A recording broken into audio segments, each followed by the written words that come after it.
Thank you so much, ladies and gentlemen, for staying tuned. Today is a Saturday and we are talking sports. I hope you're having a good time so far. We've definitely broken down some of the things that have been mysteries in the sports industry. And now you know exactly what the sports industry does contribute to the well being of the economy here in Uganda.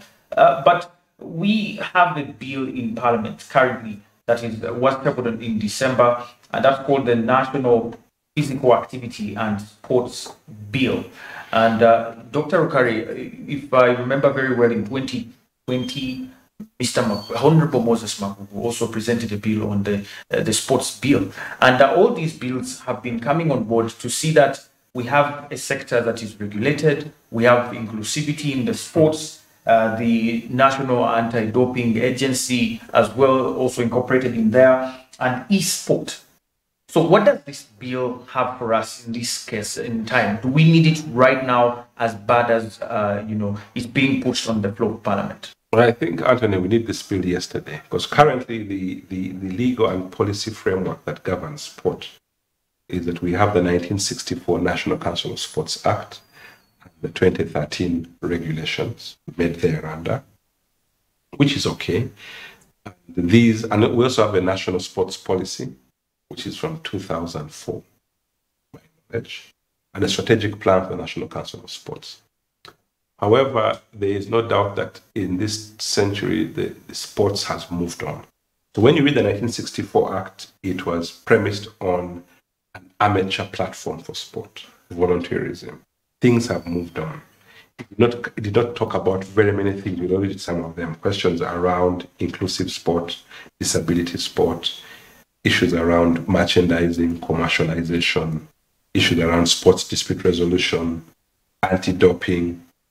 All these things were not put into the old law at that time. So the current initiative to have a new sport policy, which is a draft which is almost being approved by the Minister of Education and Sport, is very welcome. So now we have a new draft sports policy. As you've indicated, we have the Physical Education and Sports Bill 2022 and the National Sports Bill 2021.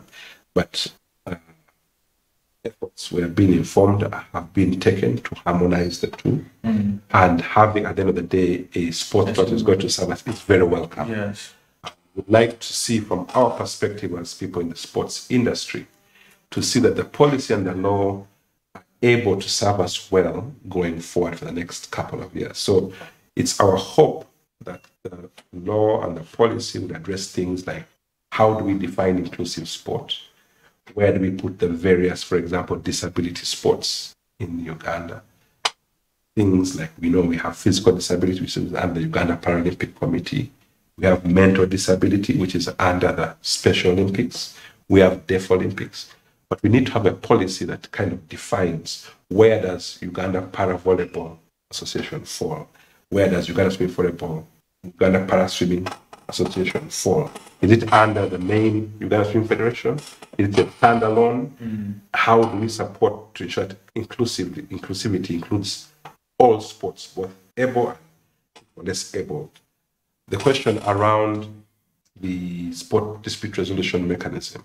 Would like to see an independent sport body like the one we have in Kenya, the Sports Tribunal, maybe the registrar that does the analysis and registration of sport entities. Issues of anti-doping, we need to have a standalone national anti-doping agency. Currently, the National Olympic Committee is a national anti-doping agency. Because we don't have one, we need one. Yesterday, as Uganda becomes more and more in the eye of the international community because of the performances we're doing, it's important that we have a national anti-doping agency that is autonomous and is running and able to fulfill the requirements of the World Anti-Doping Agency known as WADA.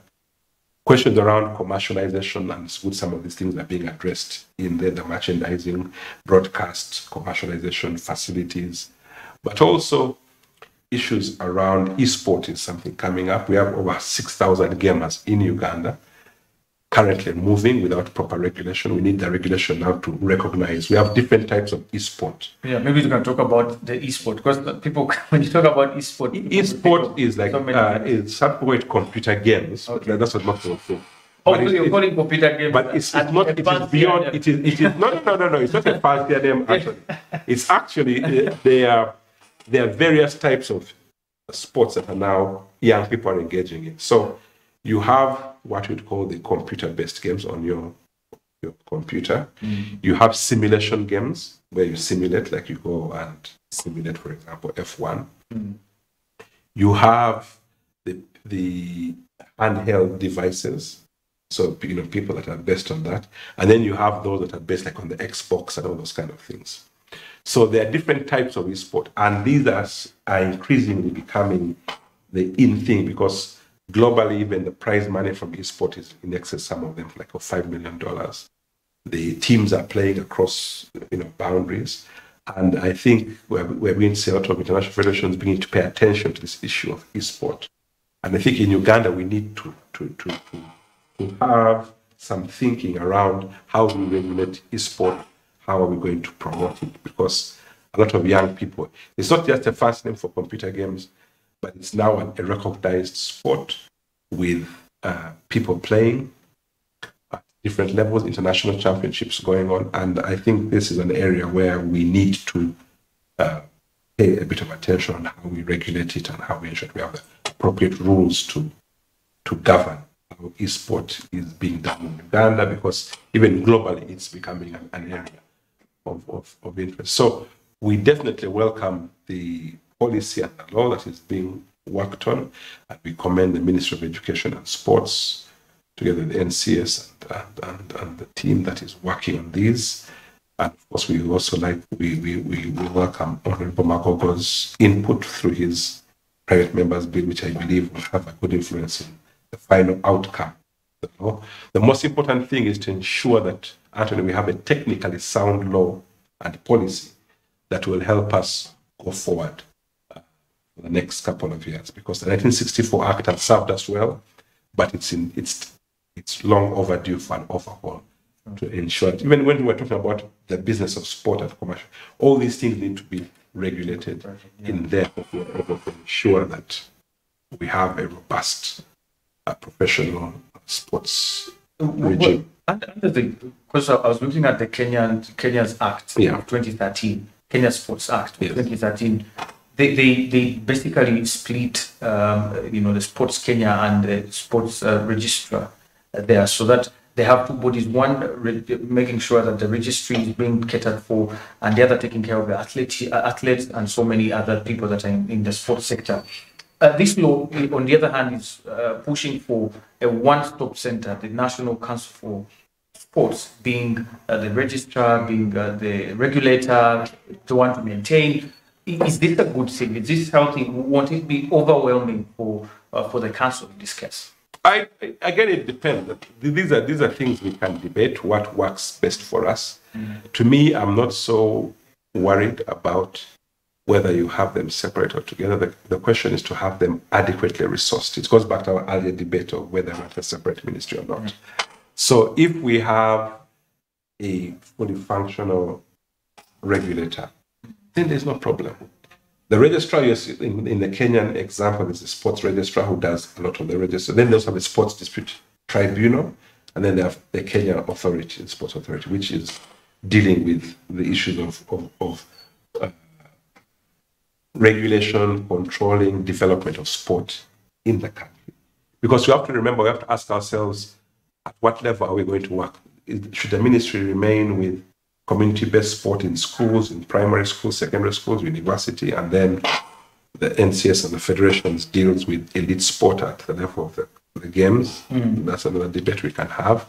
So for me, the question is to have the requisite tools to ensure that we have proper registration of the federations, proper plans to how you can strengthen these federations, regulate and control, and put the necessary policies. Because, for example, Anthony, we don't have a number of policies in place. We have been trying to call for them. Let me just pick two. Team selection policy. Team selection. Yes. How do we select a team? If you're not satisfied, where do you complain? We have done some team selection guidelines and policies as Olympic Committee, but these are voluntary. we need it at the level of the nation, where if there's a problem, where do you go? You can go and check the Singapore website. You can, if you feel that Anthony are supposed to have been selected for the national team for the Olympics and you feel aggrieved, you can report and have your matter handled. Same thing in Kenya. Safeguarding is a very big area these days. Safeguarding of the athlete from all forms of exploitation. It could be sexual exploitation, economic exploitation, physical exploitation. We need that kind of policy yesterday. Yeah. So all these are things which we are discussing, and we are happy that there's growing recognition that we need to have these policies in place to ensure that this athlete is well protected. Even things like the national recognition and reward scheme you are talking about. How do you reward in a sustainable manner athletes who win at different levels? That's another thing we'd like to set. It's sustainable. So it shouldn't be one of reward. Yes. So you, for example, I would support things like giving an athlete, if you win at the Olympics for 4 years, which is the cycle, support. If you win again, you come on. If you lose, you drop off the ladder. So that you're able to incentivize some of these athletes. So the national recognition and reward scheme is critical. The funding guidelines on how we allocate funding, which is always a hot potato issue, is very critical. So that there's predictability on how we are able to fund our different federations. So questions around national colors. So there are very many things that we need to put in place. And I'm happy that this conversation is ongoing.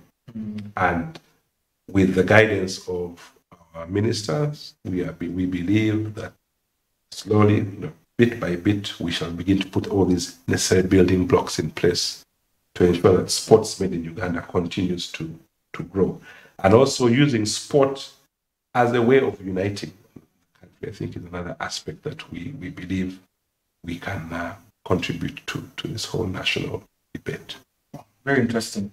As we wind down, Dr. Rukari, we want to know your opinion on your advice, especially to the stakeholders who have athletes watching, people who are looking to get into the Olympics one day. There are people who are also looking at the private sector, like you say, who want to invest heavily in the sports sector. What of advice would you actually have for them?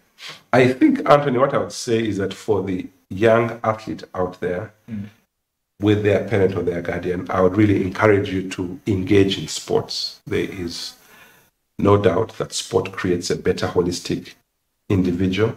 So you can even do sport for life, sport for health, but also sport for competition. So to the parent and the guardian out there, please expose your young people and yourself to sport. For the athlete, keep training, focus on your coaches, focus on your dream. You can actually go to the Olympics, you can go to the professional leagues. We have a number of people from the baseball who are going to play professional baseball. Just last week it was announced in Maya. We have people playing professionally in netball, in basketball, in athletics, in rugby. Cratch is in Paris, in France. I think not in Paris, in France. So you find that once you're dedicated to your craft, it will definitely make dividends for you. For the coaches, again, be the best coach you can be, professionalize, skill up. For the investors, it's important that you acknowledge that please come and invest in sport, get the right technical guidance in terms of where you're going to put your facilities. And there's no doubt the return on investment will be there in terms of whether you invest in a swimming pool, in a stadium, in those kind of things. So we would like to say that for the people out there that sport is one of those growing industries globally and in Uganda.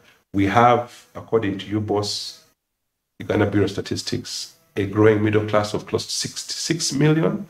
So these 6 million people are growing, and others need to engage in other areas. And engaging in sport, to me, you can't regret it, because it will create, as I was saying earlier, a more holistic individual, a healthier individual, and an individual who is also contributing to the national economy through employment, through taxation, through investment, but also creating a unified country where you can imagine if Uganda Cranes is playing, we all unify around our team. So even the issue of patriotism, issues of unity and commitment to the flag and the nation, sports is one of those few industries that actually brings out that unique quality of pulling together in one direction. So, all bound, I'm a strong advocate for investing in sport for various reasons as outlined. Yeah. Very interesting. Thank you very much, Dr. Thank you for what you done. Yes, I will just ask you for one more thing. In case people want to get help from the Olympics Committee, what kind of help should they expect and where can they find that? No, the Olympic Committee, you can first go to our website. We have a website, I think, www.nocuganda.org. But you can also visit us at our offices on Hesketh Bell, or suppose the MTN Arena, just above the MTN Arena in Lugogo. You can also contact us via Twitter and other spaces, and we'll definitely keep on this engagement, because I am a very strong believer that countries like the US, Australia, Qatar these days, and others are using sport. And I think we'd like to come back here next time and talk about sport as a tool for soft power, a tool for social diplomacy, sport tourism. You can imagine if we had the Renzori Marathon or the playing golf at 3,000 feet in Teriet. We have a high performance center in Teriet that is being finalized. It's 90%, 95% ready. And this is going to be running at about 2,600, 2,500 feet above sea level. Already we have people from Djibouti training there for a year. So Uganda is talented, and we have some of these naturally given attributes. And therefore, I really ask parents out there and investors and other people, get involved in sport and you won't regret it. Wow, thank you so much once again. Thank you very much. We'll keep having you, Doctor. Thank you, our dear viewers, for watching. It's been a very, very insightful show here with Dr. Mukari. My name is Anthony Sebale, and I have been your host. Remember to follow me on Twitter at Anthony Sebale. You can also follow Smart24 TV at Smart24 TV. One thing we shall do is to drive your business and get you ahead on what's happening in the business world. More programming coming ahead, and that is, of course, the launch for the youth in business out there. You need to check out this next show. My name is Anthony. Once again, catch you next time, same place. Bye for now.